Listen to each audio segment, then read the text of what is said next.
राजपुत्र अर्थात अमित राज ठाकरे यांनी थेट पंतप्रधान नरेंद्र मोदी यांना सांगितलंय की युद्धाचा निकाल स्पष्ट नसताना जल्लोष टाळायला हवा, तिरंगा यात्रा काढू नये। विजयाचं प्रतीक म्हणून राबवले जाणारे उपक्रम हे संभ्रमाचं वातावरण निर्माण करतायत असं सुद्धा अमित राज ठाकरे यांनी म्हटलं आहे। तसं म्हणण्याच्यासाठी त्यांनी एक पत्र लिहिलंय। त्या पत्राचा तपशील आता आपल्या समोर येतोय, आपण तो पाहणार आहोत। अमित राज ठाकरे काय म्हणाले? सीमारेषेवरील नागरिकांनी आणि जवानांनी आपले प्राण गमावले आहेत।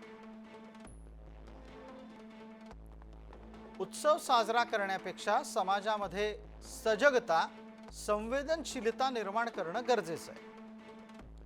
परिस्थिती ही विजयाची नसून हा फक्त युद्धविराम आहे असं सुद्धा अमित राज ठाकरे म्हणतात। सैनिकांनी बलिदान केल्यामुळे विजय यात्रा समर्पक वाटत नाही।